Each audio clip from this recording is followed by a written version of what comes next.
Recording in progress. Okay.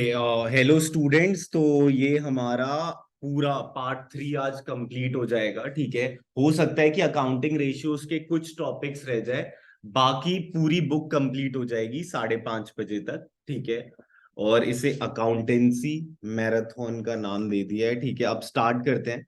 सबसे पहले chapter का नाम है financial statements of the companies. ठीक है, ध्यान से सुनने की कोशिश करना। स्टेटमेंट मतलब होता है जो भी आपने रिकॉर्ड किया है उसका फाइनल रिजल्ट। ठीक है, फिनेंशियल मतलब होता है जो मनी से रिलेटेड है। फिनेंशियल मतलब होता है मनी से रिलेटेड है। और कंपनीज का मतलब है यहाँ पर पब्लिक कंपनी की बात हो रही है। मेजॉरिटी ऑफ केस में यहाँ पर पब्लिक कंपनी की बात हो रही है। तो financial statement are the end product of accounting process. Financial statement जो है वो एक एंड प्रोडक्ट है किसी भी अकाउंटिंग का। ठीक है, कि जो भी आपने ट्रांजैक्शन की है उसका एंड रिजल्ट क्या आ रहा है उसे आप फाइनेंशियल स्टेटमेंट कहोगे। They provide information about the profitability. Profitability का यहां पर मतलब है पीएनएल अकाउंट। ठीक है, प्रॉफिबिलिटी का मतलब है यहां पर प्रॉफिट एंड लॉस अकाउंट। और फाइनेंशियल पोजीशन का मतलब है यहां पर बैलेंस शीट। ठीक है, तो ये कंपनी के बैलेंस शीट के बारे में बता देता है और कंपनी के प्रॉफिट एंड लॉस के बारे में बता देता है। अब हमेशा याद रखना, जब भी कंपनी की बात होगी तो कंपनी ना प्रॉफिट एंड लॉस अकाउंट नहीं कहता, कंपनी कहता है statement of profit and loss account. ठीक है, कंपनी जो है ना वो अपने तरीके से नहीं चलता। कंपनी जो तरीका अप्लाई करता है वो कंपनीज एक्ट 2013 का करता है। कंपनी जो तरीका अप्लाई करता है वो कंपनीज एक्ट 2013 का करता है। क्लियर है? ओके। अब at the year and company को ये 5 चीजें बनानी होती है। वैसे तो मेजॉरिटी ऑफ केस में 4 चीजें बनानी होती है।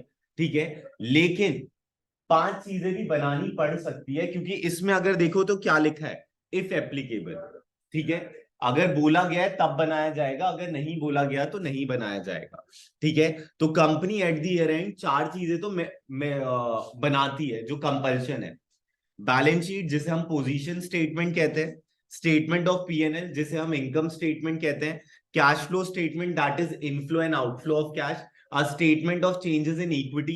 ये अगर बोला गया है या बताया गया है तब बनाना है इफ एप्लीकेबल, कि अब आपकी इक्विटी शेयर होल्डर कितने हैं, पहले कितने थे। और एक्सप्लेनेटरी नोट्स को हम नोट्स टू अकाउंट कहते हैं। एक्सप्लेनेटरी नोट्स को हम नोट्स टू अकाउंट कहते हैं। अब ये नोट्स टू अकाउंट होता क्या है? फॉर एग्जाम्पल, आपने अपने बैलेंस शीट में मशीनरी का दाम लिख रखा है 50 लाख। ठीक है, तो बैलेंस शीट में ना आप मशीनरी नहीं लिख सकते। बैलेंस शीट में आप लिख सकते हो टेंजिबल एसेट्स। ठीक है, मान लो बैलेंस शीट में कॉलम है जिसका नाम है टेंजिबल एसेट्स, और टेंजिबल एसेट्स आपने दिखा दिए 60 लाख। अब वो 60 लाख का जो एलोकेशन है कि वो 60 लाख कैसे बिल्डअप हो रहा है, वो 60 लाख कैसे बिल्डअप हो रहा है, उसका जो पूरा इंफॉर्मेशन होगा वो नोट्स टू अकाउंट में आएगा। फॉर एग्जाम्पल, जैसे कि ये आपका बैलेंस शीट है। ठीक है, आपने ये प्रॉपर्टी प्लांट एंड इक्विपमेंट है, इसी में मशीनरी आता होगा। ठीक है, अब मान लो यहां पर आपने लिख दिया 70 लाख। ठीक है, यहां पर आपने लिख दिया 70 लाख। ठीक है, अभी 70 लाख कैसे बिल्डअप हुआ है, इसकी जो आप एलोकेशन दिखाओगे नोट्स टू अकाउंट में दिखाओगे। ठीक है, जैसे कि आपने बोला मेरे पास इंटेंजिबल एसेट 60 लाख है, अब उसकी डिटेल इंफॉर्मेशन आपकी कहां जाएगी? डिटेल इंफॉर्मेशन जाएगी notes to account. For example, आपकी टीचर ने कहा बेटा आपका 85% आया है। अब वो 85% कैसे एलोकेट हुआ है, किस हिसाब से मिला है, तो आपके अकाउंटेंसी में इतने हैं, बिजनेस स्टडीज में इतने हैं, वो सारी चीजें के कहाँ का पार्ट है? नोट्स टू अकाउंट का पार्ट है। ठीक है, तो नोट्स टू अकाउंट में क्या आता है? नोट्स टू अकाउंट में डिटेल इंफॉर्मेशन होती है कि वो जो अमाउंट बिल्डअप हुआ है वो कैसे हुआ है। फॉर एग्जाम्पल, आपको एक फॉर्म दिया गया और पूछा गया कि तेरी फैमिली इनकम कितनी है, तुमने लिख दिया मेरी फैमिली इनकम जो है वो 10 लाख है। अब वो जो 10 लाख का एलोकेशन है वो नोट्स टू अकाउंट में है, कि मेरे पापा इतना कमाते हैं, मेरा भाई इतना कमाता है, इस टाइप का। समझ गए? समझ गए? तो at the year and company maintain 4 account which is compulsion, that is balance sheet जिसे हम पोजीशन स्टेटमेंट कहते हैं, statement of profit and loss account जिसे हम इनकम स्टेटमेंट कहते हैं, हाँ लिख लो लिख लो, और कैश फ्लो स्टेटमेंट जो inflow and outflow of cash कहलाता है, चेंजेस इन इक्विटी मर्जी है आपकी, और नोट्स टू अकाउंट। क्लियर है? नहीं नहीं, मर्जी है आपकी।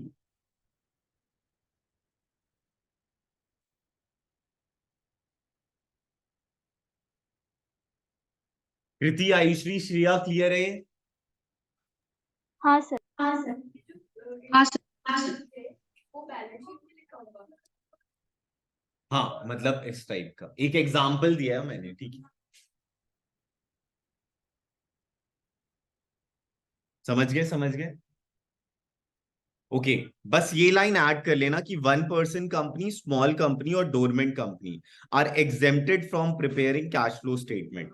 तो which of the following companies are exempted, ठीक है? और cash flow statement, who all prepare cash flow statement, ठीक है? तो जो नहीं जो करता है उस पर टिक लग जाएगा, और जो नहीं करता वो, ठीक है? तो 1 पर्सन कंपनी, स्मॉल कंपनी और डोरमेंट कंपनी, ये 3 कंपनीज जो है वो कैश फ्लो स्टेटमेंट नहीं बनाती।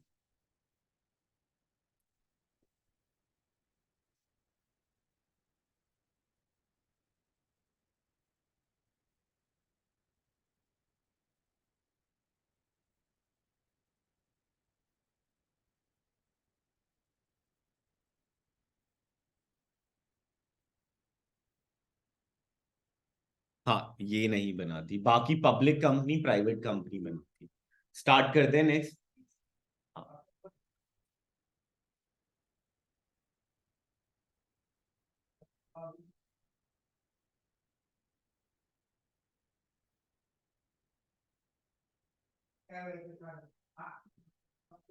डन ना? ओके। इंडिया में कंपनीज एक्ट के हिसाब से जो फाइनेंशियल ईयर अप्लाई होता है वो 1 अप्रैल टू 31 मार्च होता है, ठीक है? इंडिया के हिसाब से जो फाइनेंशियल ईयर माना जाता है वो 1 April to 31 March of next year, ठीक है? फॉरेन कंट्री में कैलेंडर ईयर चलता है 1 जनवरी टू 31 दिसंबर, ठीक है? ओके, उसके बाद ये उतना इंपॉर्टेंट नहीं है। उसके बाद सीधा आ जाता है आपका balance sheet. Okay, balance sheet में सबसे पहली चीज आती है इक्विटी एंड लाइबिलिटीज, ठीक है? ये वाला पार्ट जो है, ये वाला पार्ट आपका इक्विटी कहलाता है। तो इन फ्यूचर आपका ना एक फॉर्मूला आएगा, equity upon debt, debt upon equity, इस टाइप के फॉर्मूलेज दिखेंगे। तब आपको आइटम्स के नाम दे दिए गए होंगे और आपको इक्विटी फाइंड आउट करना होगा। तो इक्विटी निकालने के लिए आपको ये पता होना चाहिए कि इक्विटी में क्या क्या आइटम आते हैं, ठीक है? तो सबसे पहला क्या आता है? Share holders fund. Share holders fund को ही इक्विटी कहते हैं, ठीक है? तो अगर आपको शेयर होल्डर्स फंड गिवन है तो वो इक्विवेलेंट टू इक्विटी है, ठीक है, अगर उसकी वैल्यूएशन गिवन है। फिर आता है आपका share capital, reserves and surplus और money received against share warrant, ठीक है? ये 3 पार्ट्स हैं जो इक्विटी के पार्ट है। तो अगर आपसे पूछे कि इक्विटी इक्विवेलेंट टू, तो equity equivalent to share capital, reserves and surplus, money received against share warrant. ये जो टॉपिक है ये आपके लिए बस नाम का है, आपके सिलेबस का उतना बड़ा पार्ट नहीं है ये, ठीक है? आपको उतने अच्छे से पढ़ने की जरूरत इसे नहीं है। लेकिन ये वाली चीज आपको बहुत अच्छे से पढ़नी है। और उसके बाद ये तो बहुत इजी सा है, ठीक है? तो सबसे पहले हम शेयर कैपिटल पे आते हैं। तो देखो, अगर आपके शेयर कैपिटल की बात की जाए तो आपके शेयर कैपिटल दो तरीके से ही कैपिटल बिल्डअप कर सकते हैं। या तो आपने इक्विवेलेंट ओनरशिप दी होगी जिसे वोटिंग राइट होगा, इक्विटी शेयर कैपिटल, या फिर आपने प्रेफरेंशियल कैपिटल के लिए अलाउ किया होगा, उसे हम कह देंगे प्रेफरेंशियल शेयर कैपिटल या प्रेफरेंस शेयर कैपिटल, ठीक है? प्रेफरेंस सही वर्ड है, प्रेफरेंस शेयर कैपिटल, ठीक है? दोनों में फर्क क्या है? प्रेफरेंस शेयर कैपिटल के साथ एक परसेंटेज अटैच होता है। फॉर एग्जाम्पल, अगर मैंने कहा 10% preference share capital, it means हर साल जो भी उसने अमाउंट इन्वेस्ट किया है उसका 10% उसे ही डिविडेंड जाएगा। चाहे मैंने उस 100 रुपए से 1000 रुपए बनाए हो, चाहे मैंने उस 100 रुपए से 2000 बनाए हो, चाहे मैंने उस 100 रुपए से 200 क्यों ना बनाए, ठीक है?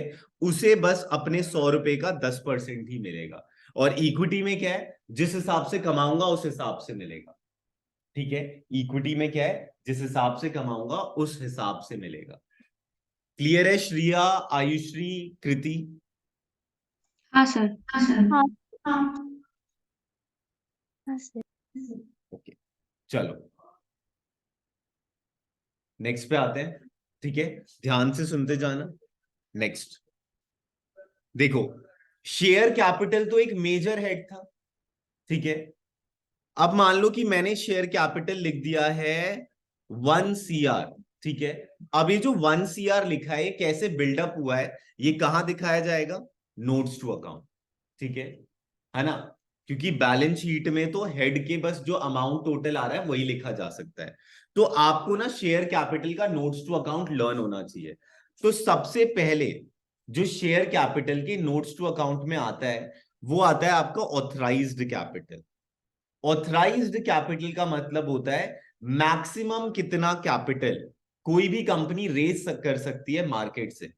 फॉर एग्जाम्पल, मेरा इनिशिएटिव है कि मैं एक ऐसा मोबाइल फोन बनाऊं जिसमें 10 साल तक कोई भी चार्ज करने की जरूरत ना हो, ठीक है। क्योंकि आर्मी लोगों को बहुत दिक्कत आती है अगर उनका फोन चार्ज नहीं है, इस टाइप का ऐसा कुछ सोच लेते हैं, ठीक है।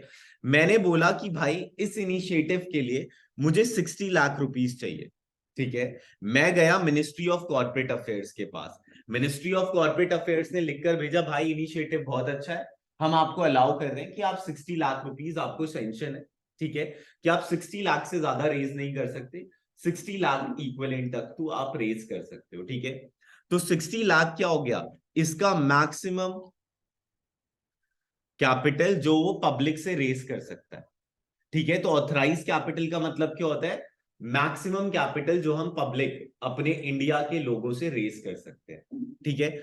उसके बाद आता है इशूड कैपिटल। अब मान लो अभी मुझे बस 30 लाख की जरूरत है, तो मैंने बस 30 लाख इशू किया, तो इशूड कैपिटल हो गया। तो जो नहीं इशूड किया वो क्या कहलाएगा? Unissued capital. तो जो अनइशूड कैपिटल है वो 30 लाख है, ठीक है। Unissued capital 30 lakh. अब लोगों ने कितना अप्लाई किया, तो वो क्या कहलाएगा? Subscribed capital. अब यहां पर एक लॉ याद करना कंपल्शन है, that is 90% subscription is compulsion, ठीक है। तो यहां पर 27 लाख हो जाना चाहिए था सब्सक्राइब। अगर 27 लाख नहीं हुआ तो दिक्कत वाली बात है, ठीक है।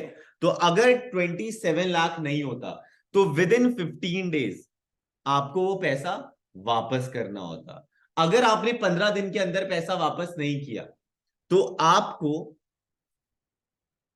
10% के हिसाब से इंटरेस्ट देना हो, ठीक है। नहीं नहीं नहीं, लॉ पे डिपेंड करता है, कंपनी पे डिपेंड नहीं करता। 10% है, ठीक है। बाकी 1 मिनट, एक बार ना मैं चेक करता हूँ, 10 और 15 में मैं कंफ्यूज हो रहा हूँ।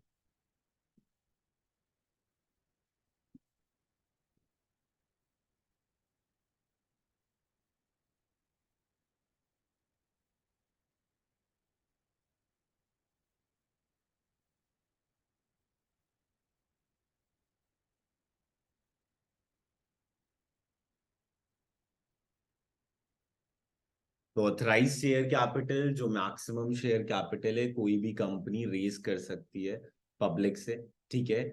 और जब भी कंपनी को ऑथराइज करवाना होता है तो सबसे पहले मिनिस्ट्री ऑफ कॉर्पोरेट अफेयर्स में जाना पड़ता है।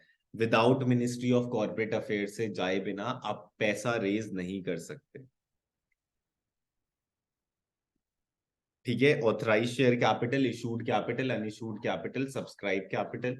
अब सब्सक्राइब कैपिटल में भी दो आते हैं अभी, subscribed and fully paid up, and subscribe but not fully paid up, जिसकी बात अभी हम करेंगे। लेकिन एक बार वो बॉक्स मिल जाए मुझे। 15%, 15%, ठीक है।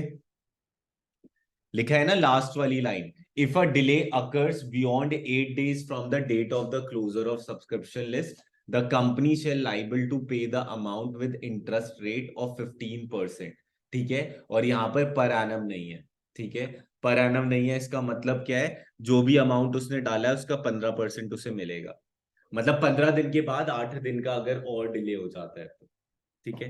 चलो, हाँ, अब सब्सक्राइब कैपिटल को दो में डिवाइड कर रखा है, एक subscribed and fully paid up और एक subscribe but not fully paid up.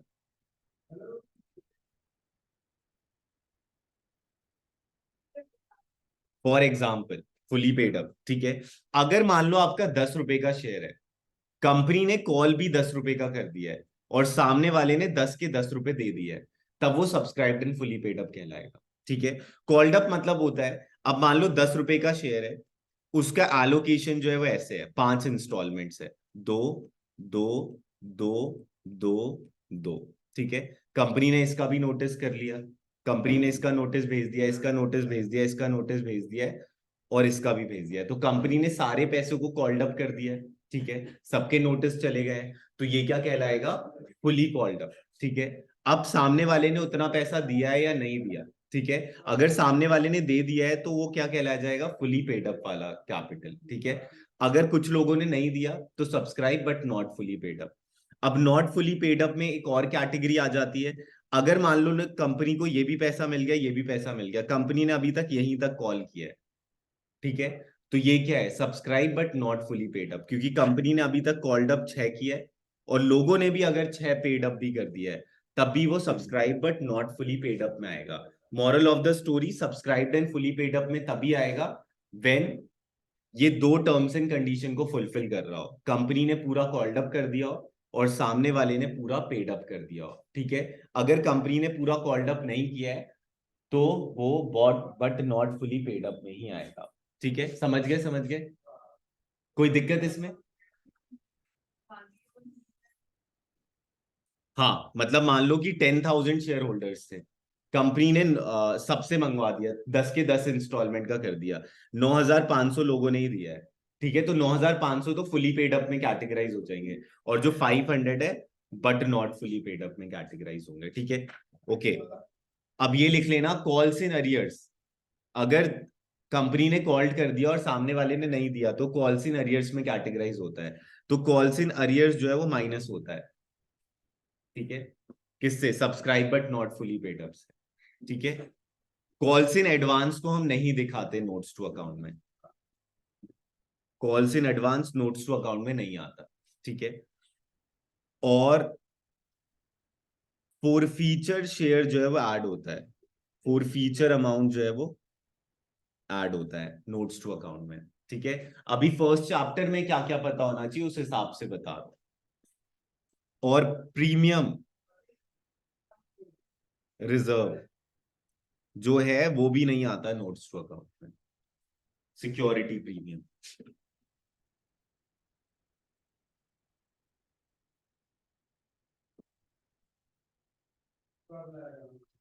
Calls in arrears minus होता है नोट्स टू अकाउंट में, कॉल्स इन एडवांस नहीं आता नोट्स टू अकाउंट में, फोर फीचर अमाउंट ऐड होता है, और सिक्योरिटी प्रीमियम भी नहीं आता नोट्स टू अकाउंट में।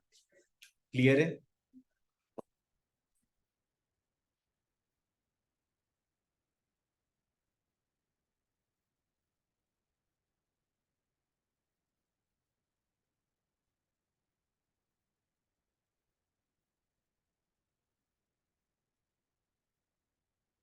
ये देख लो जरा एक बार।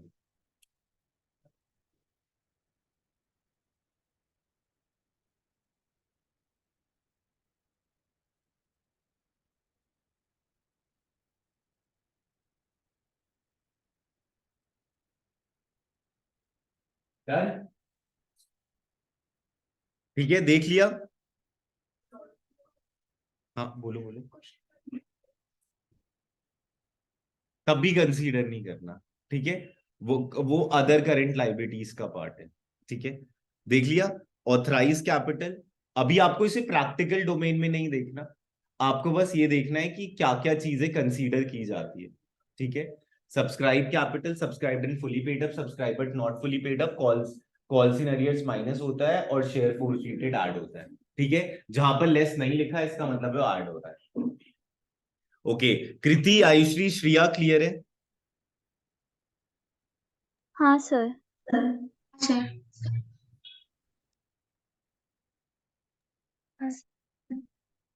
ओके, अब ना अलग अलग नाम होते हैं इनके। ऑथराइज कैपिटल को हम नॉमिनल कैपिटल भी कहते हैं, ऑथराइज कैपिटल को हम रजिस्टर्ड कैपिटल भी कहते हैं। ठीक है, तो आपको ये पता होना चाहिए ऑथराइज्ड कैपिटल को हम क्या क्या कहते हैं। ठीक है, तो ये लिखा का है वो मैं बता देता हूं आपको।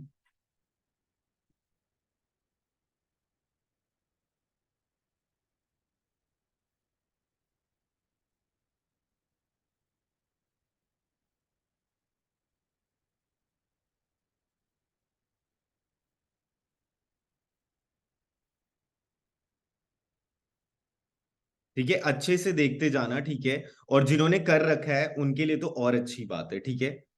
ध्यान से इसके नोट्स बना लेना अलग से, ठीक है। Authorised capital is the amount of share capital which a company is authorised to issue by its memorandum of association, ठीक है।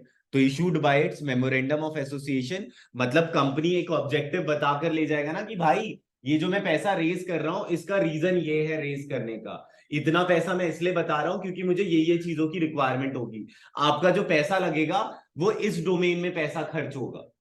समझ गए, समझ गए। तो the company can not raise more than the amount of capital as specified in the memorandum of association, ठीक है। It is also called as nominal और रजिस्टर्ड कैपिटल, ठीक है। तो अगर क्वेश्चन आ जाए व्हाट इज नॉमिनल कैपिटल और registered capital, it is the maximum amount which a company can raise from public, ठीक है। तो the authorized capital can be increased or decreased as per the procedure laid down by the Companies Act, ठीक है। यहां पर उन्होंने 2013 क्यों नहीं लिखा, क्योंकि हमेशा एक्ट जो है वो सेम नहीं रहेगा, अमेंडमेंट आते रहते हैं, कुछ ना कुछ रिवाइज सेक्शंस आते रहते हैं, ठीक है। तो according to the companies act they change, ठीक है। तो it should be noted that the company need not to issue the entire authorise capital, ये नहीं है जितना मैक्सिमम हो गया उतना इशू कर दो, जितनी अभी नीड है वो कर लो और जो नहीं है वो अनइशूड रहेगा। For public for subscription at time, depending upon its requirement, it may issue share capital, but in any case, it should not be more than the amount of authorized capital. यहां पर आपको क्या चीजें याद रखनी है, यहां पर नॉमिनल कैपिटल और रजिस्टर्ड कैपिटल, ठीक है, ये याद रखना, ठीक है। Issued capital, it is that part of capital authorized capital which is actually issued to the public for subscription including the shares allotted to vendors, ठीक है। अब ये यहां पर एक नई चीज है, share allotted to the vendor, हमने पढ़ा था ना, purchase consideration other than cash, ठीक है। कि जब हम वेंडर को शेयर्स दे देते हैं बजाय उसके पैसे देने के, ठीक है। वेंडर मतलब होता है सेलर, ठीक है। जैसे बिल्डिंग खरीदा, बिल्डिंग का पैसा नहीं दिया, उसकी जगह अपनी कंपनीज के शेयर दे दिए, ठीक है। And signatories to the company's memorandum, the authorized capital which is not offered for public subscription is known as unissued capital. Unissued capital may be offered for public subscription on later date, ठीक है। समझ गए, समझ गए। Okay तो हमने share capital में दो चीजें पढ़ी, एक ऑथराइज कैपिटल और एक इशूड कैपिटल। ऑथराइज कैपिटल का मतलब क्या, ऑथराइज कैपिटल का मतलब है मैक्सिमम कैपिटल एक कंपनी रेज कर सकती है किसी भी पब्लिक से, किसी भी पब्लिक का मतलब है जहां का कंपनी एक्ट को मान रही है, ठीक है। ऑथराइज कैपिटल का नाम नॉमिनल कैपिटल भी और रजिस्टर्ड कैपिटल भी, ये लिखा कहां होता है उन्होंने, मेमोरेंडम ऑफ एसोसिएशन में, जहां पर वो अपने ऑब्जेक्टिव्स को बता रहे होते हैं। इशूड कैपिटल जो एक्चुअली पब्लिक को इशू किया है, और जो नहीं इशू किया उसे अनइशूड कैपिटल कहते हैं, ठीक है। Subscribed capital, it is that part of issued capital which has been actually subscribed by public. When the share offered for public subscription are subscribed fully by the public, the issued capital or subscribed capital would be same. It may be noted that ultimately the subscribed capital may be equal to or less than the issued capital. Okay. ये वाला assertion और reason में बहुत अच्छे से आ सकता है, ये लिख लेना अपनी कॉपी में। It may be noted that ultimately the subscribe capital, ये वाला सब्सक्राइब कैपिटल जो है या तो इक्वल टू इशूड कैपिटल होगा या लेस देन इशूड कैपिटल होगा, उसके बियॉन्ड नहीं जा सकता।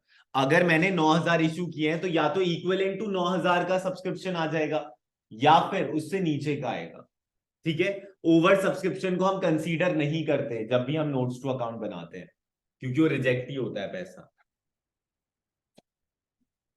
In case the number of shares subscribed is less than what is offered, the company can allot only the number of shares for which subscription has been received.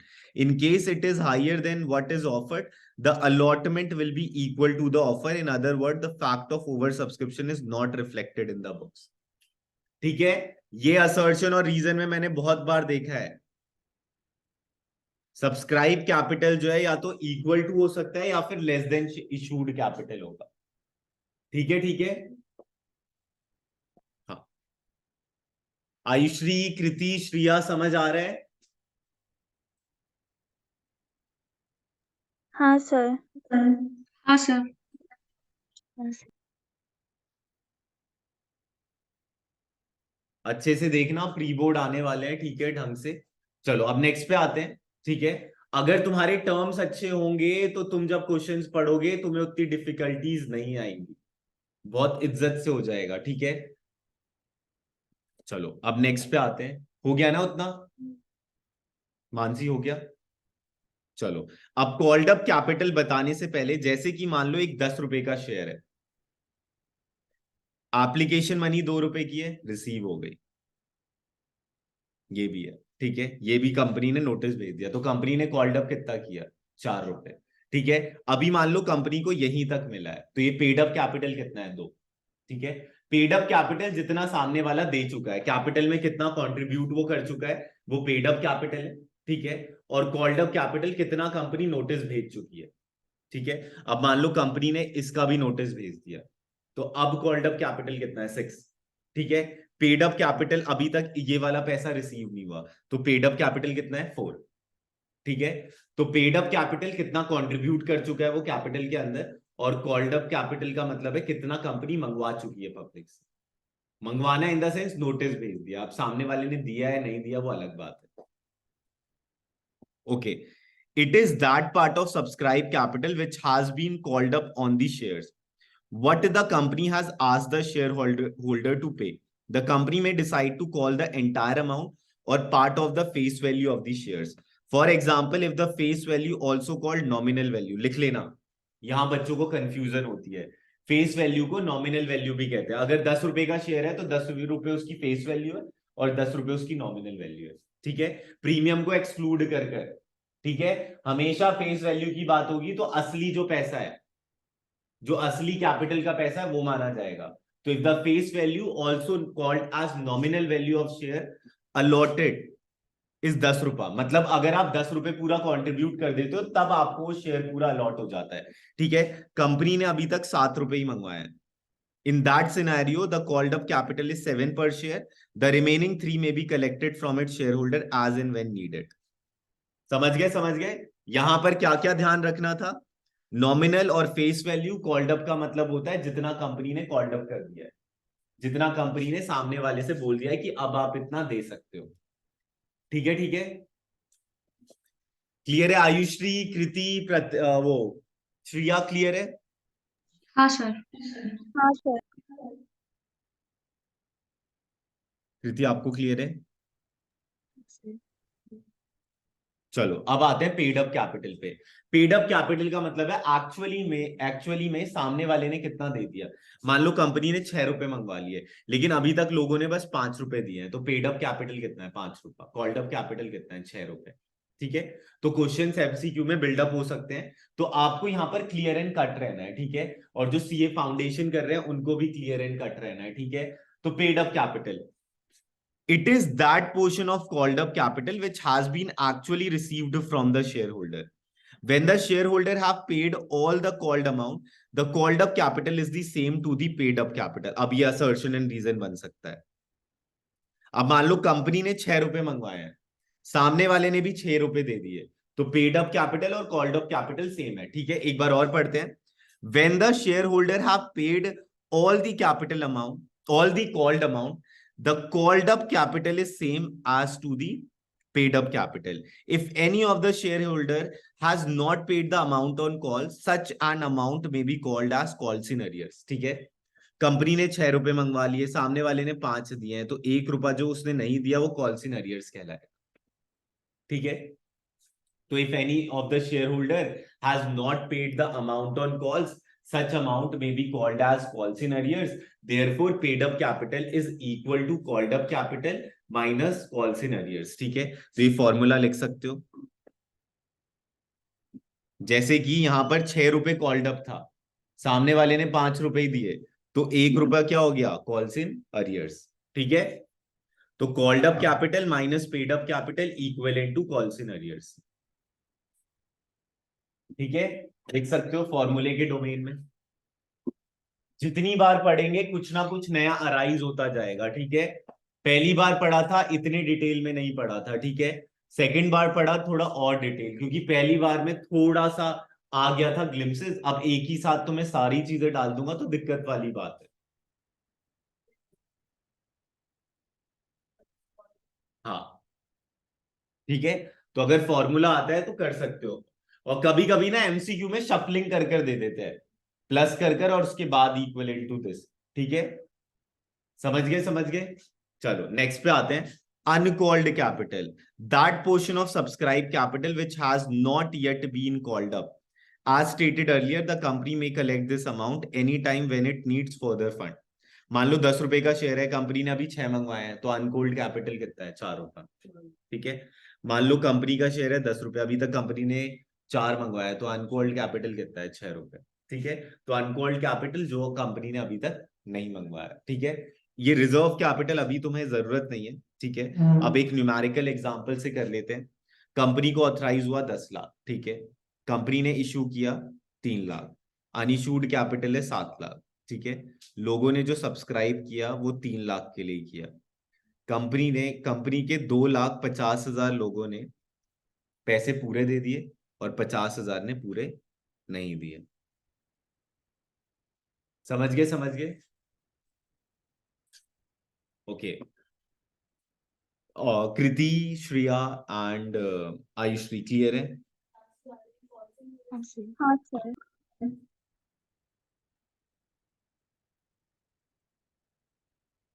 देखो ये amount, मतलब एक example,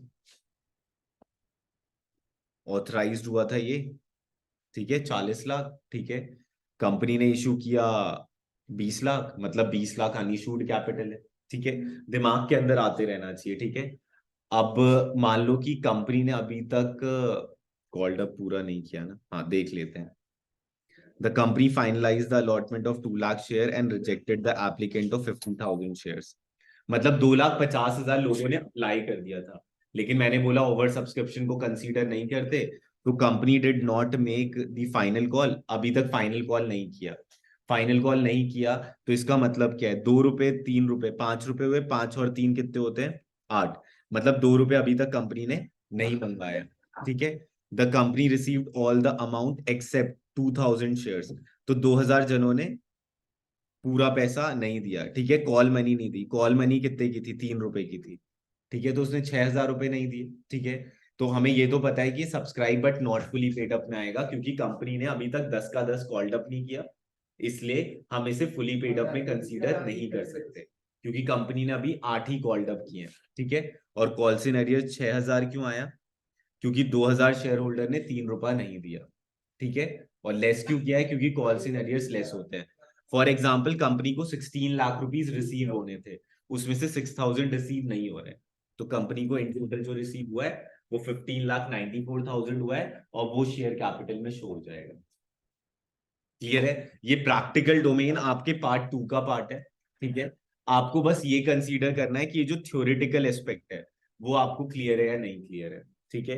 कि क्या चीज लेस होती है उसके अंदर, क्या चीज ऐड होती है, फोर फीचर ऐड होता है, ठीक है। बस ये एक नई चीज है इसमें, ठीक है। आयुश्री, कृति एंड श्रेया क्लियर है? हाँ सर। हाँ सर।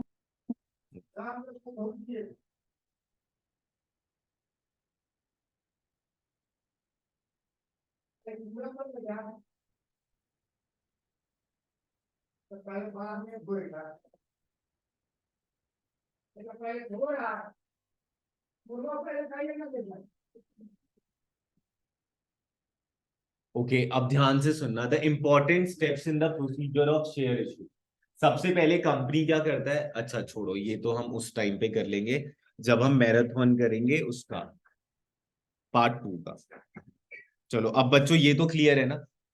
अगर आपसे अब कोई पूछे कि शेयर कैपिटल के अंदर क्या चीजें आती है, तो शेयर कैपिटल के अंदर 2 चीजें आती है, एक इक्विटी और एक प्रेफरेंस, ठीक है। उसके बाद अगर तुमसे पूछे कि शेयर कैपिटल के नोट्स टू अकाउंट में क्या आता है? ऑथराइज, इशूड, सब्सक्राइब, फिर सब्सक्राइब के अंदर subscribe and fully paid up, subscribe but not fully paid up, calls in arrears, four feature. Clear है? क्लियर है? ओके तो हमने बैलेंस शीट का पहला आइटम कर लिया, ठीक है, जिसका नाम है शेयर कैपिटल। ठीक है, उसके बाद और कोई आइटम उतना ज्यादा टाइम नहीं लेगा जितना इस आइटम ने लिया है। ठीक है, अब हम बात करते हैं रिजर्व्स एंड सरप्लस की। ये सेकंड आइटम है हमारा, रिजर्व्स एंड सरप्लस। ठीक है, सबसे पहले मैं रिजर्व की बात कर लेता हूं। तो रिजर्व में क्या है, रिजर्व में आपका हर रिजर्व के साथ लास्ट में रिजर्व वर्ड अटैच होगा। ठीक है, हर रिजर्व्स में लास्ट में रिजर्व वर्ड अटैच होगा। ठीक है, हर रिजर्व में लास्ट में रिजर्व वर्ड अटैच होगा और वो आपको ये आइडेंटिफाई कर देगा कि ये रिजर्व है। ठीक है, तो रिजर्व मतलब समझ आ गया। रिजर्व मतलब कि आपने फ्यूचर के लिए कुछ सरप्लस बचा कर रखा है और इन फ्यूचर अगर कोई दिक्कत आई तो आप उस सरप्लस को यूज कर सकते हो। इस रिजर्व को हमने इक्विटी का नाम क्यों दिया है, अगर मान लो कंपनी ने 10 लाख कमाए, उसमें से 2 लाख रुपए रिजर्व बना लिए, तो अल्टीमेटली ये 10 लाख तो इक्विटी शेयर होल्डर्स में बंटना था, लेकिन उसमें से 2 लाख तो इक्विटी शेयर होल्डर ने अपने प्रॉफिट को सेक्रीफाइस कर कर हमें दिया है ना, मतलब डिविडेंड को अपना सेक्रीफाइस कर कर तब जाकर वो रिजर्व बिल्डअप हुआ। ठीक है, अगर मान लो कि आप 10,000 कमाते हो, उसमें से 8,000 आपने सेव किया, इसका मतलब क्या है कि आपने अपनी प्रेजेंट कंजम्पशन को सेक्रीफाइस किया जिससे कि फ्यूचर कंजम्पशन आप और ज्यादा कर सको। समझ गए? तो ये सेक्रीफाइस किसका है, ये सेक्रीफाइस है हमारे शेयर होल्डर्स का, इसलिए हमने रिजर्व को उधर कैटेगराइज कर रखा है, इसलिए हमने इसे लाइबिलिटी का नाम नहीं दिया। अगर कंपनी बंद होती है तो सारे रिजर्व जो है वो किसमें बढ़ते हैं, इक्विटी शेयर होल्डर्स में। अब बात करते हैं सरप्लस की। तो सरप्लस में ना दो चीजें आती हैं, statement of profit and loss. ठीक है, अब ये पॉजिटिव हो सकता है, ठीक है, और statement of profit and loss negative हो सकता है अगर ब्रैकेट में। ठीक है, अगर सीधा अमाउंट गिवन है तो इसका मतलब है वो पॉजिटिव है, और अगर ब्रैकेट में गिवन है मतलब कि वो लॉस हुआ है। ठीक है, तो सरप्लस का मतलब यहां पर दो ही चीजें हो सकती है, balance of statement of profit and loss, और अगर ब्रैकेट में है तो लॉस है। ठीक है, और अगर ब्रैकेट में नहीं है तो वो क्या है, प्रॉफिट है। क्लियर है आयुश्री, कृति, श्रिया? हाँ सर। हाँ सर। हाँ सर।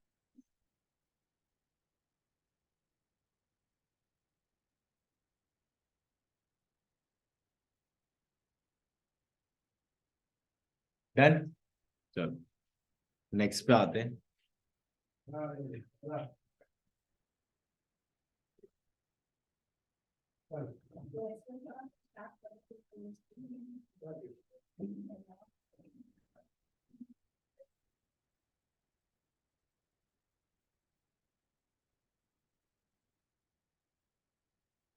ठीक है, हर रिजर्व के साथ रिजर्व वर्ड अटैच है। ठीक है, क्या हमें इसका मतलब पता होना चाहिए? नहीं।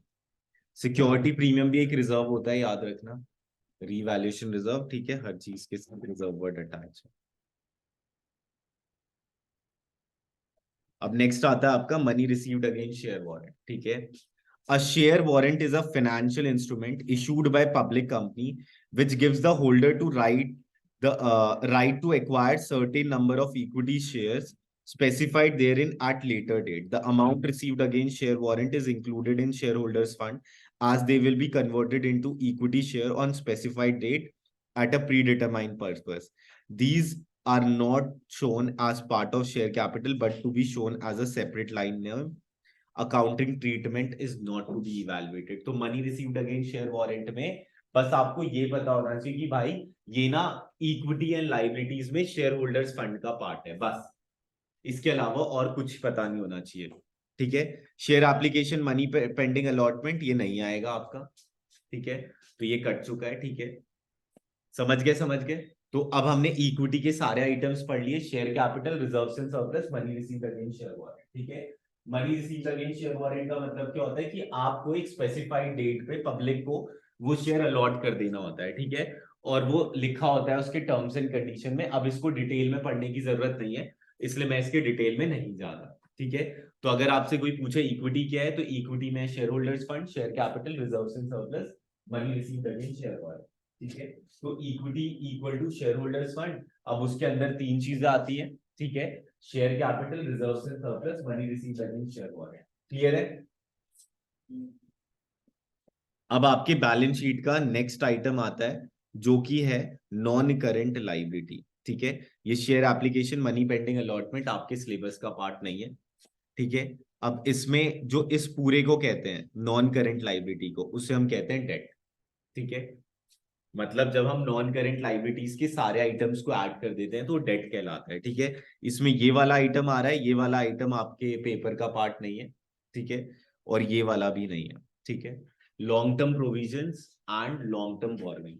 लेकिन जब आप कैलकुलेशन पे आओगे तो कैलकुलेशन पे आपको सारे को कंसीडर करना होगा, लेकिन जब आप मतलब पे आओगे तो मतलब पे आपको क्या करना है, बी और सी को कंसीडर नहीं करना, ए और डी आपको बस पता होना चाहिए। अंडरस्टैंडिंग पॉइंट ऑफ व्यू से ये और ये पता होना चाहिए, और ओवरऑल नॉन करेंट लाइबिलिटीज के अंदर क्या क्या आता है उसके पॉइंट ऑफ व्यू से लर्न चारों होने चाहिए। ठीक है, तो debt equal to long term borrowing, deferred tax liability, other long term liabilities and long term provisions.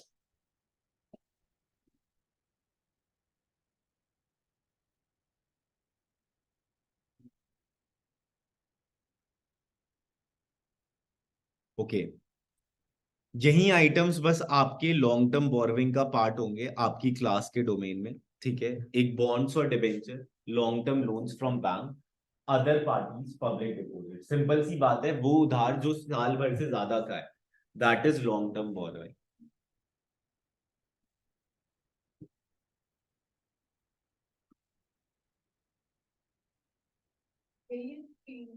हाँ, ये तीन। डिबेंचर में अगर कोई मंथ नहीं स्पेसिफाइड मतलब वो लॉन्ग टर्म है। कृति, आयुश्री, श्रिया क्लियर है? हाँ सर। हाँ सर। आयुश्री, हाँ सर। Done done done. चलो नेक्स्ट पे आते हैं। लिख लिया ना सबने?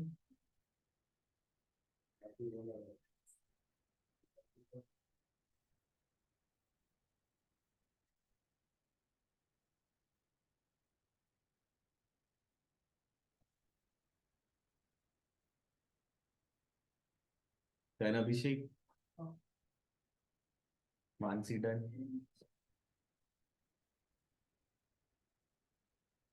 डेफर्ड टैक्स लाइबिलिटी ऐसे ही बता देता हूँ, हमारे एक्ट के हिसाब से, टैक्स लॉ के हिसाब से कंपनी को जो टैक्स भरना होता है वो एडवांस टैक्स भरना पड़ता है, मतलब सेल होने से पहले टैक्स भरना पड़ता है। अब मान लो कंपनी ने टैक्स भर दिया 10 लाख का, उन्होंने एस्टिमेट किया कि हमारी सेल उतनी होगी, हम 10 लाख का टैक्स भर रहे हैं, लेकिन रियलिटी में जो टैक्स लाइबिलिटी आई वो 15 लाख की आई, तो जो 5 लाख अभी भी पेंडिंग है वो डेफर्ड टैक्स लाइबिलिटी कहलाएगा।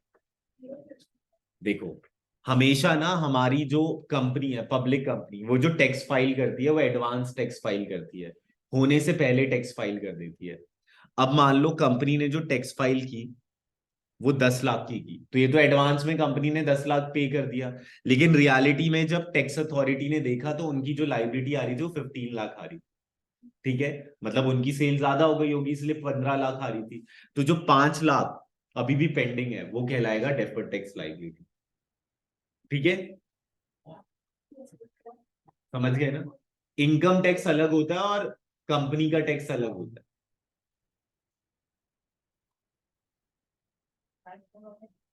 चलो अब ये थोड़ा ध्यान से सुनना।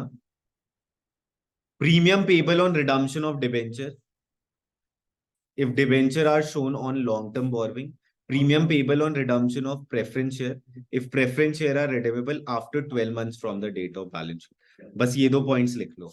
ठीक है, यही जो मैंने अंडरलाइन किया। ठीक है, premium payable on redemption of debenture और premium payable on redemption of preference share. ठीक है, सीधा लिख लो premium on preference and redemption और डिबेंचर में। ठीक है, और यही दो कंसीडर होंगे other current liabilities, other long term liabilities में।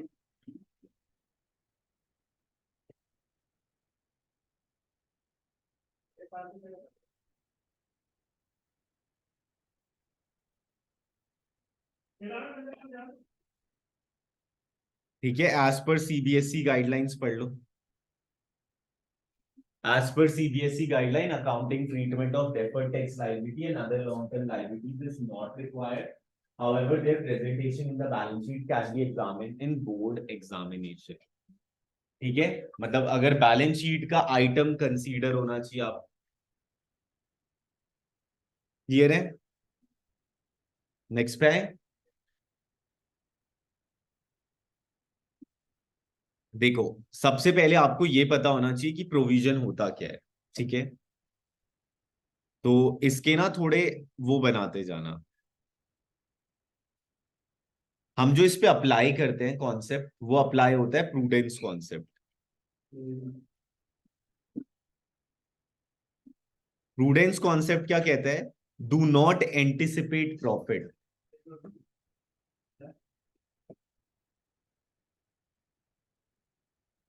But provide all possible losses.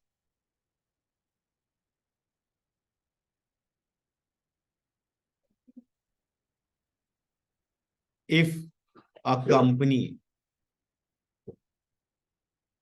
is able to accurately estimate the future uncertainty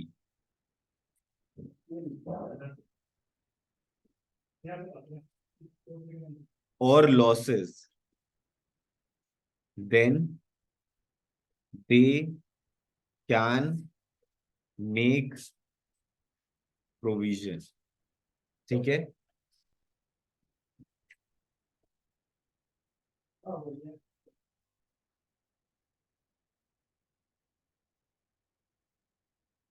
provision is charge against profit, मतलब जो करना ही करना है।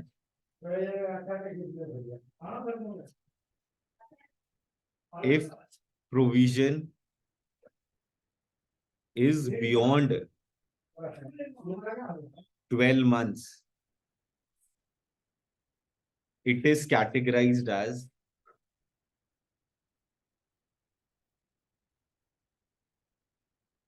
long term provision।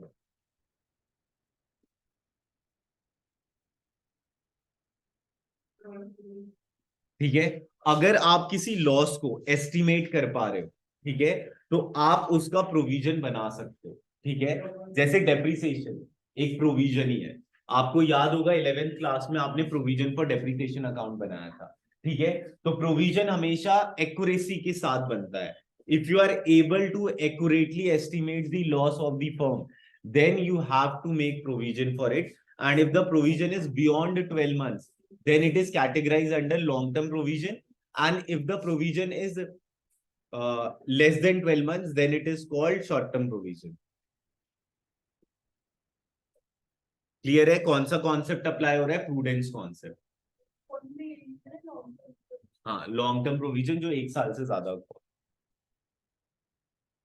Ayushree, Kriti and Shriya clear है? हाँ sir. हाँ sir. हाँ सर। श्रिया,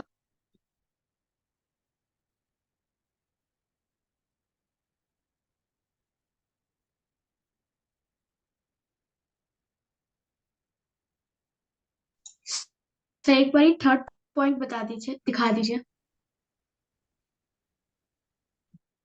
आप लोगों का फर्स्ट पॉइंट डल है ना? चार्ज अगेंस्ट प्रॉफिट का मतलब है जो कंपल्शन है, जो देना ही देना है, चाहे कंपनी का फायदा हो या नुकसान हो।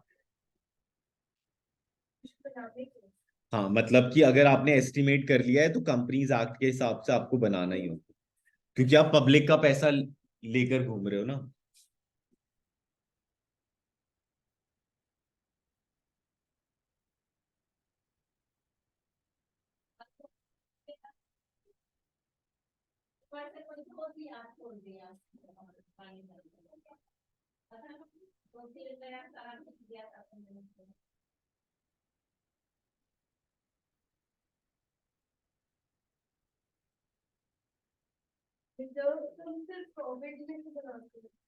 हाँ रिजर्व, क्योंकि सेविंग तो तुम तभी कर सकते हो जब आपके पास सरप्लस ऑफ मनी हो, इसलिए उसे एप्रोप्रिएशन ऑफ प्रॉफिट कहते हैं।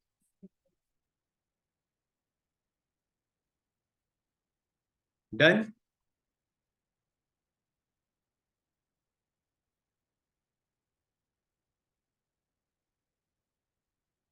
आयुश्री लिख लिया आपने?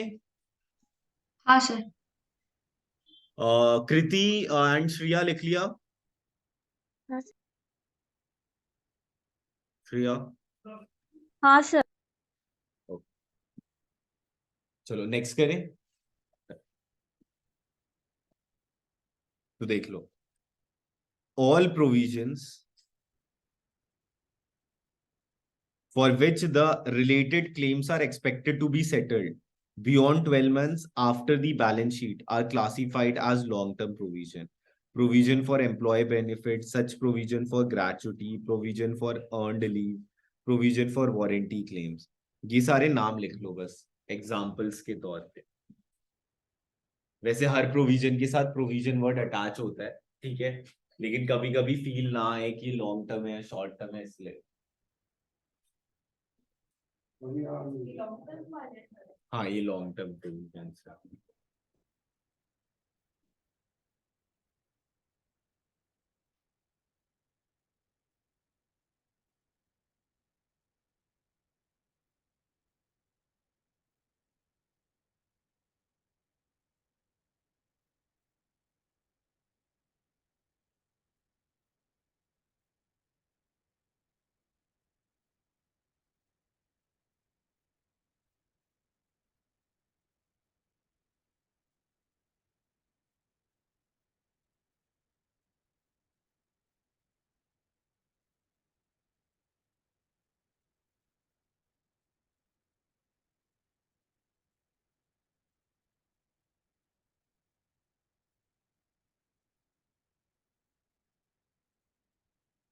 डन बच्चों, डन ना? अभिषेक लिख लिया? ओके। चलो अब आते हैं आपके करंट लाइबिलिटीज पे, ठीक है। तो सबसे पहले करंट लाइबिलिटी आने से पहले आपको ये फॉर्मूलेज थोड़े पता होना चाहिए। टोटल डेप्थ अगर पूछे तो टोटल डेट का मतलब है नॉन करंट लाइबिलिटी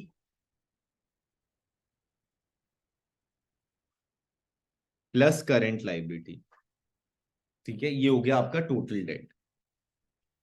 और अगर आपसे बस डेट पूछे तो डेट का मतलब है only non current liability.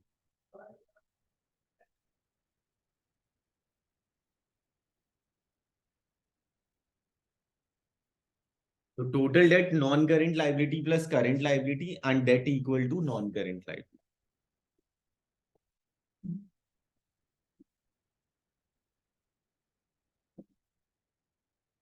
Done.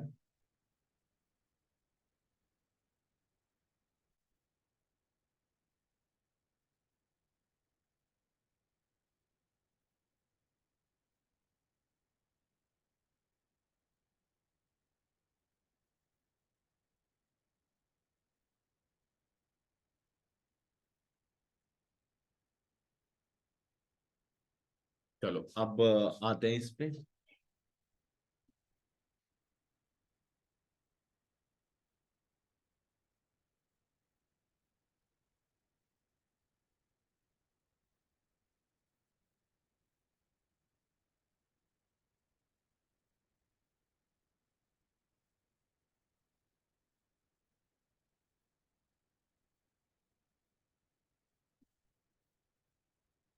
ठीक है, इनके नाम लिखो जरा अपनी कॉपी में। ये बहुत ही इंपॉर्टेंट है तुम्हारे अकाउंटिंग रेशियोज के हिसाब से। अकाउंटिंग रेशियोज अगर आपको अच्छे से करना है चैप्टर नंबर 3, तो आपको करंट लाइबिलिटीज के हर आइटम को डिटेल में जानना कंपल्शन है, ठीक है। लिख लो पहले ये आइटम्स के नाम लिख लो। Current liability, short term borrowing, trade payable, other current liabilities and short term provisions.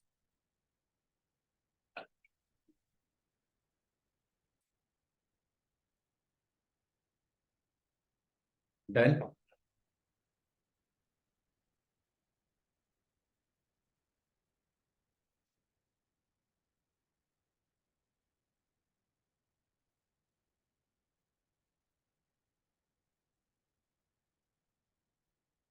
Done. Kriti, Shriya and Ayushree लिख लिया है? हाँ सर। हाँ सर। कृति आपने लिख लिया है? हाँ सर। चलो अब करे, अभिषेक लिख लिया है ना? चलो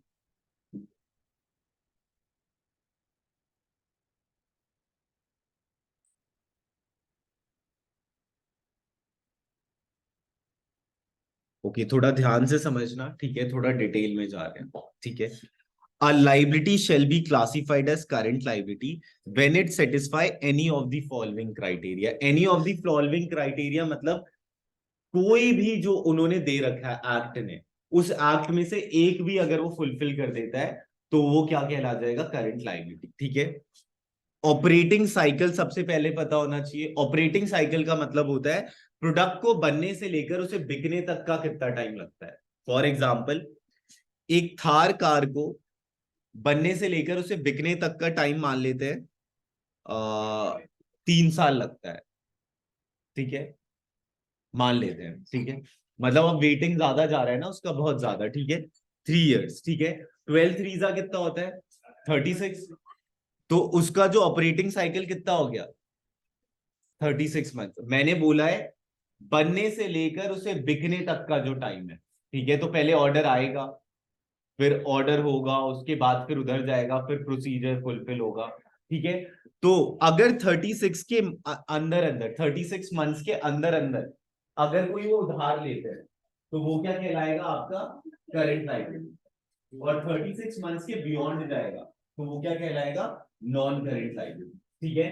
तो अभी तक आपने क्या पढ़ा था कि विद इन 12 मंथ्स जो होता है वो करंट होता है, और जो बियॉन्ड 12 मंथ्स होता है वो नॉन करंट होता है। लेकिन कंपनीज एक्ट कुछ और भी डिफाइन करता है कि अगर ऑपरेटिंग साइकिल के अंदर अंदर हो रहा है तो करंट है, और ऑपरेटिंग साइकिल के बियॉन्ड जा रहा है तो फिर क्या है? वो नॉन करंट। पहला पॉइंट क्लियर है? हाँ, चलो नेक्स्ट पे आते हैं। और it is held primarily for the purpose of being traded, it is a liability which the company holds with the intention to trade, purchase and sell. For example, a company has issued 5 lakh debentures of rupee 10 each. It decides that out of these debenture, it will trade 1 lakh debenture, that is purchase and sell of these debenture. In such a case, 4 lakh debenture of rupee 10 will be shown as non-current liability, and 1 lakh debenture of 10 will be shown as current liability. मतलब ये इसका मतलब समझ आया? Company ने 5 lakh debenture issue किए, एक debenture का दाम 10 रुपए था, ठीक है। It decides that out of these debenture वो बस 1 लाख की डिवेंचर ट्रेड करेगी and purchase and sale of these debenture. मतलब अगर आप कोई काम इसलिए कर रहे हो कि वो आपकी कोर एक्टिविटी है, तो वो जितना भी आप काम कर रहे हो करंट में माना जाएगा। डिवेंचर क्या होता है? डिवेंचर एक उधार वाला ही चीज तो है, ठीक है। ये सेकंड पॉइंट हो गया। It is due to be settled within 12 months after the reporting date of the balance sheet. ठीक है, तो आपके 3 कंडीशन फुलफिल हो सकते हैं। अगर आपके पास कुछ नहीं है ये आइडेंटिफाई करने के लिए करंट है नॉन करंट है, तो 12 महीने तो लॉ ने दे दिए। लेकिन अगर आपके पास बहुत सारी चीजें हैं आइडेंटिफाई करने के लिए, तो ऑपरेटिंग साइकिल भी एक आइडेंटिफिकेशन है।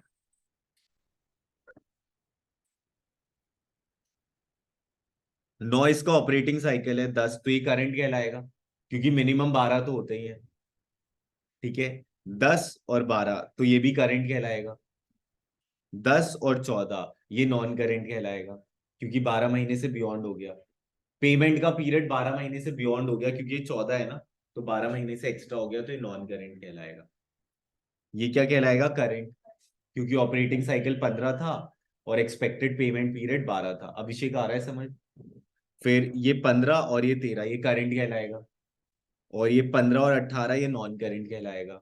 ये 16 और 15 ये क्या कहलाएगा? करंट। आयुश्री समझ आया ये?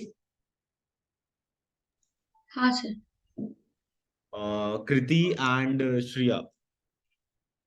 हाँ सर। हाँ सर।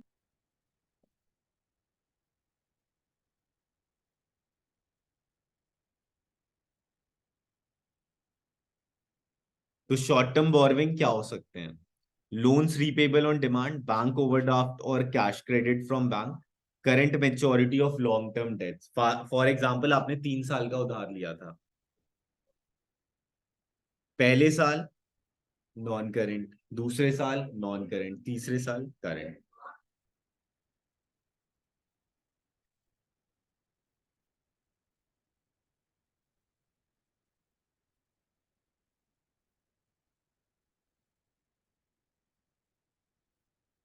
ये देख लो जरा, जो जो आपको इंपॉर्टेंट लग रहा है वो लिख लो जरा। नॉन करेंट तीसरे में वो करेंट।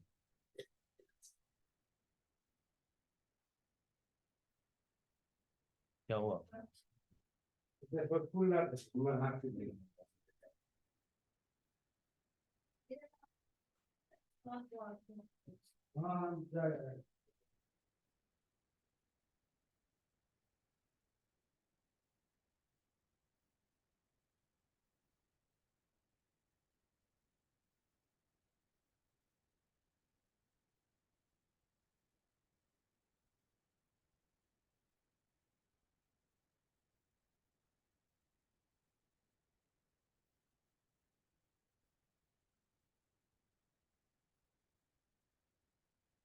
क्लियर है ये?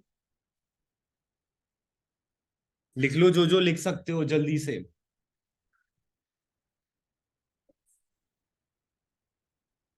डिपॉजिट्स, अगर पब्लिक से आपने कोई डिपॉजिट लिया है और 12 महीने के अंदर चुकाना है,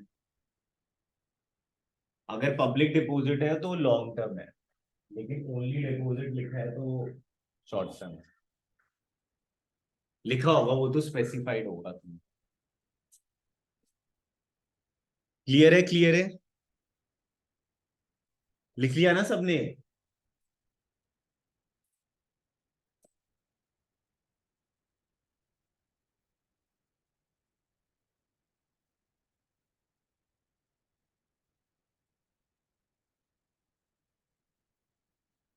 चलो अब नेक्स्ट पे आते हैं। अभिषेक लिख लिए? चलो अब ट्रेड पेबल पे आते हैं। ट्रेड पेबल को ना दो में डिवाइड कर रखा है। एक सन्ड्री क्रेडिटर्स, या तो आपने बोलकर उधार लिया होगा, या फिर आपका बिल्स पेबल, या तो आपने लिखकर उधार लिया होगा।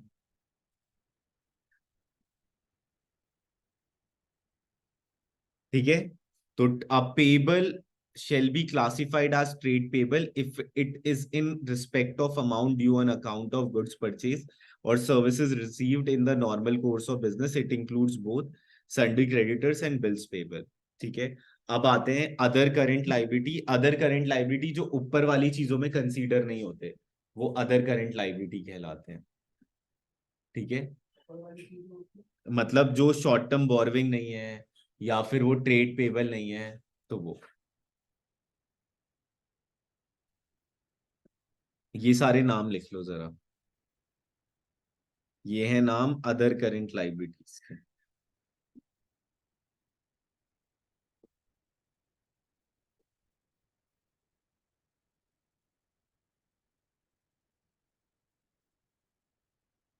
अब और अच्छे से क्लियर हो गया? कृति, आयुश्री, अब और अच्छे से क्लियर हो रहा है? श्रेया? हाँ सर। हाँ सर।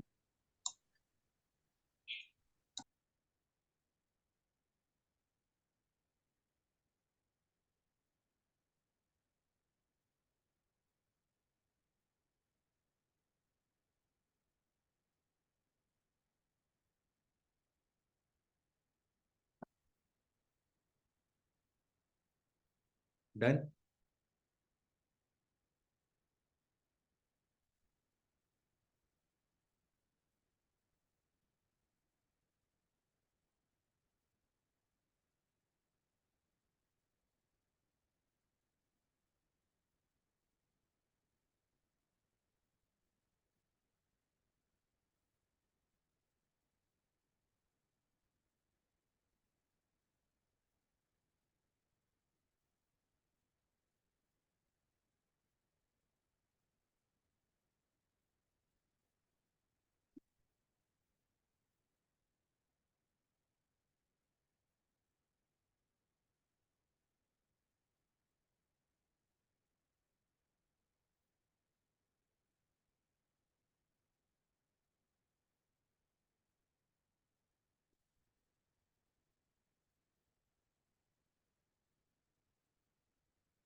डरना, नेक्स्ट पे आए।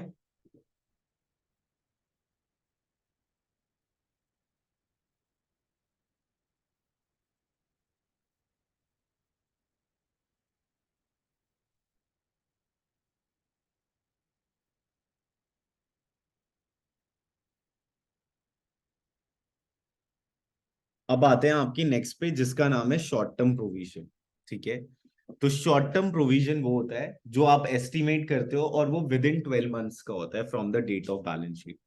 Short term provision are the provision against which the liability is likely to be arise within 12 months from the date of balance sheet.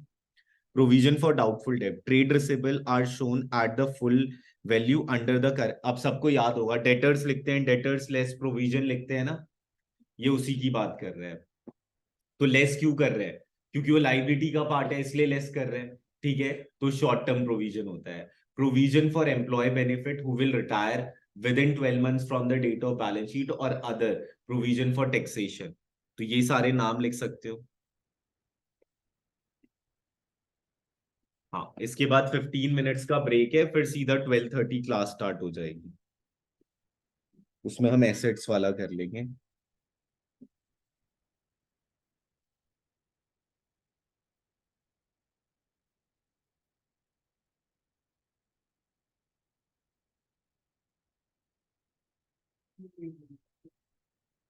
हाँ, कर लो।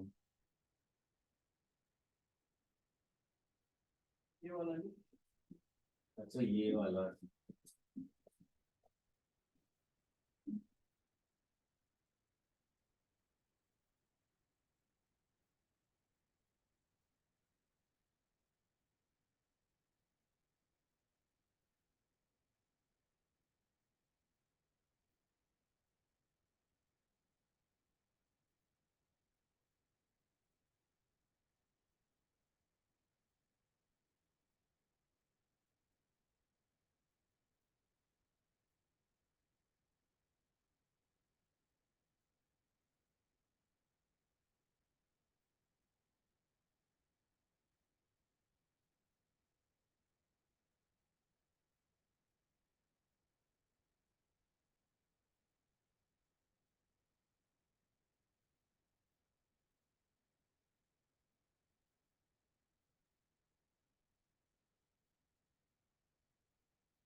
डन।